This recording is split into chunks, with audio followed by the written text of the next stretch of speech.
We're here in Manhattan, Kansas, where Oklahoma has defeated Kansas State 41-31.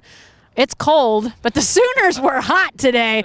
Boy, let's start with that offense, Jason, because you gotta start there with a great day from Brennan Clay and Trevor Knight. First of all, let's start with Brennan Clay. He talked earlier in the week to you about the fact that he felt like the running back by committee, he wasn't sort of getting in a flow. Yeah. He had every chance to today. Absolutely. With Damian Williams suspended, Brennan Clay came right out. It's kind of funny that the week he says those things is the week he gets all these carries, and he just had an outstanding day running the ball. Really did appear to get into a flow, had a long touchdown run, and he did a lot of it out of the zone read stuff with Trevor Knight at quarterback, and you can kind of just see the differences in that the offense, the different way the offense is going to look with a different quarterback in there. Well, we've got to talk about Trevor Knight next because, the coaches said all week, not running a different offense, and we get that, but the plays that they're able to run with Trevor Knight at quarterback and that zone read is just, it changes the dynamic. It really looked like Trevor Knight was comfortable today. It did, and yeah, you change the plays you're able to call, and the zone read is something Trevor Knight can do really well, and we saw that today. But he's also good, when the pocket breaks down or when receivers aren't open. We saw Trevor Knight show his ability to scramble and pick up yards and make plays that way, and that's something that Blake Bell just can't do as well as Trevor Knight can.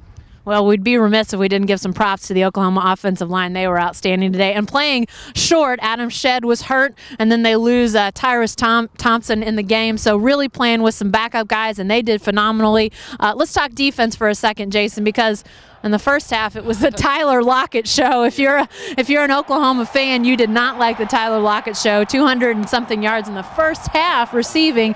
What changed in the second half? Well, they put Aaron Colvin on him much more. And, in the first half, it looked like they were trying to kind of pick their spots with Aaron Colvin. He's been hurt. I don't think they wanted to have him out there the whole time, but in the second half, they just kind of decided they had to have him out there on Tyler Lockett, and I think that made a difference. I don't know if they changed some things schematically, but Zach Sanchez has a big interception return for touchdown, and he's come real close to picking off a couple passes this year. He's dropped a few interceptions, so that was a pretty big play for him as well. Well, if you didn't like what you saw in the first half out of the Sooner defense, it got better in the second half, so some things that were positive there. Jason, let's look ahead a little bit. An off week coming up for the Sooners, and then obviously the big Bedlam game. What do you expect in these next few days as far as just as we start to point ahead towards Bedlam? Well, one thing I think that you can pretty much say with certainty is that Trevor Knight is going to be the quarterback the rest of the season.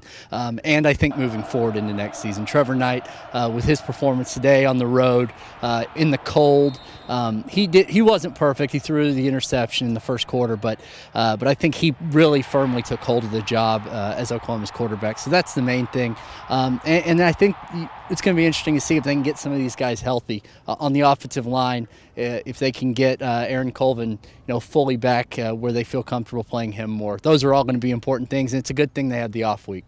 Aaron Colvin, we watched him walk off the field, sort of an arm that was limp, but he played a heck of a game in the second half, as did a lot of Sooners. Hey, be sure to stay with the best coverage team anywhere at newsok.com and every day in the Oklahoman.